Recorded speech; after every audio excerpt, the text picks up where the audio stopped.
investigación nosotros estudiamos cómo las distintas presiones, como pueden ser las abstracciones, la contaminación difusa o el efluente de las depuradoras, afecta a la calidad de las aguas superficiales continentales y al cumplimiento de los objetivos medioambientales. Esto aplicado al Tajo Medio, que es nuestro área de estudio, tenemos presiones como es el acueducto Tajo Segura. Tenemos también la contaminación difusa, como puede venir de la agricultura de regadío de la Vega del Jarama, por ejemplo, y sobre todo tenemos la contaminación puntual de las grandes depuradoras del área metropolitana de Madrid.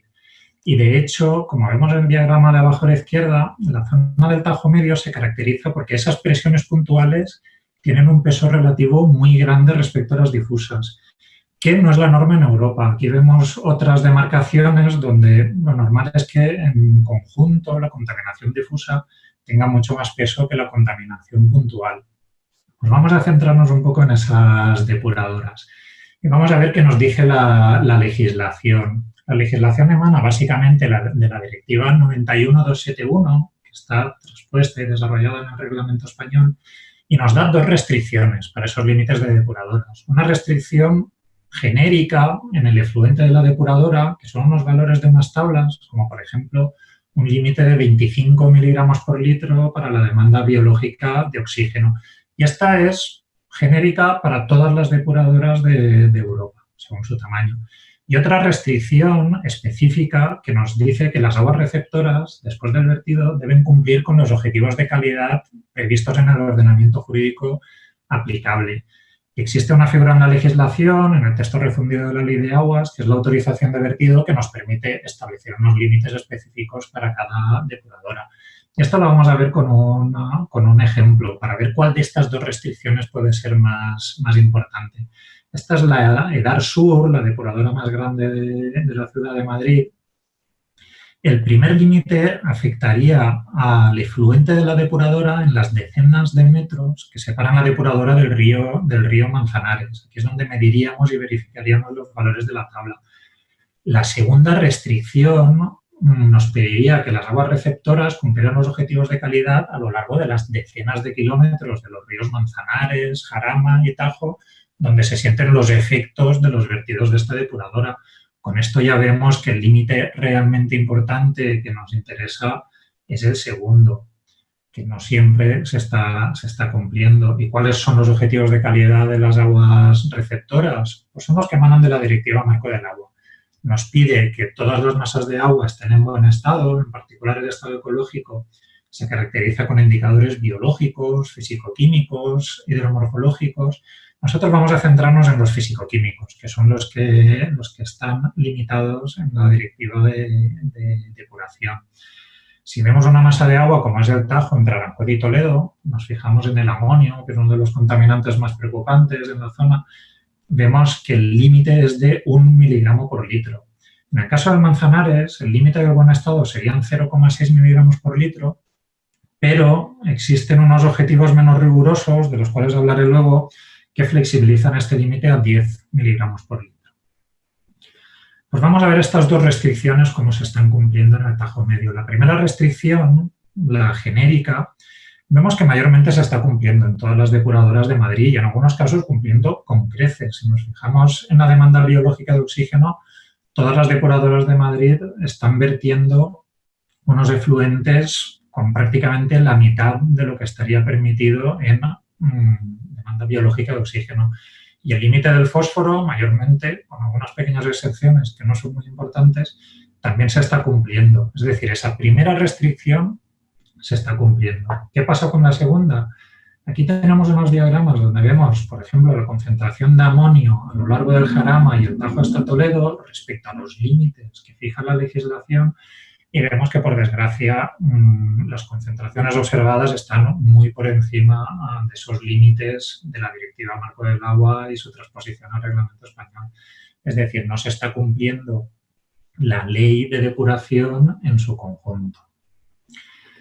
Nosotros para esto, en nuestro estudio hemos desarrollado un modelo matemático que nos permite simular escenarios sobre qué cambios habría que implementar para cumplir con la legislación de depuración en su conjunto. Y uno de los resultados serían los límites en efluente de depuradora, que sí nos permitirían llegar al buen estado de las masas receptoras. Y voy a destacar que para las depuradoras, las grandes depuradoras que vierten al Manzanares y la zona del Jarama, aguas arriba de Henares, estos límites son muy exigentes, del orden de 0,65 y 1 miligramo por litro de amonio en efluente de depuradora. Son tan exigentes que con la infraestructura actual no se pueden cumplir y piden unos cambios en esa infraestructura que, como veremos luego, serán particularmente onerosos. Otro de los resultados que sacamos del estudio es que con los niveles actuales de depuración, ni siquiera dejando de trasvasar en el acueducto Tajo Segura, llegaríamos al buen estado ecológico de las aguas del Tajo. Y eso lo vemos con este diagrama. En esta curva vemos la concentración de amonio que sería esperable en el Tajo entre Aranjuez y Toledo según el volumen trasvasado. Actualmente estamos trasvasando del orden de 30 hectómetros cúbicos al mes, lo que nos da una concentración de amonio por encima de 3 miligramos por litro entre Aranjuez y Toledo, es decir, más de 3 veces el límite permitido por la legislación. Si nosotros trasvasáramos un volumen menor, mejoraría la concentración de amonio, pero en ningún caso llegaríamos por debajo del 1 miligramo por litro, que es nuestro objetivo. ¿Para eso qué necesitamos? Pues necesitamos modernizar nuestras depuradoras. Cada una de estas curvas sería el estado tras modernizar 1, 2, 3, 4 o hasta 5 depuradoras que necesitaríamos modernizar, es decir, incluir ciclos de nitrificación y desnitrificación para el caso del nitrógeno para llegar a ese buen estado que nos pide la legislación. Bueno, antes he estado hablando de las exenciones que aplican al Manzanares, también aplican a varios tramos del Jarama, entre otros, que nos permiten tanto la Directiva Marco del Agua como el Reglamento de Planificación Hidrológica. Hemos visto que en vez de 0,6 miligramos por litro de amonio, la legislación en el segundo ciclo de planificación permite que se llegue a los 10 miligramos por litro. Estas exenciones tienen unas justificaciones que no están muy desarrolladas en este segundo ciclo de planificación. Los documentos iniciales del tercer ciclo ya están empezando a mejorar esas justificaciones, han empezado dando una estimación genérica de coste. Dirían que habría que gastarse del orden de 113 millones de euros al año para conseguir estos límites. El número real seguramente sea mayor. Y según la legislación habría que comparar este coste con la capacidad de pago de la región que contamina o bien con el beneficio medioambiental esperado.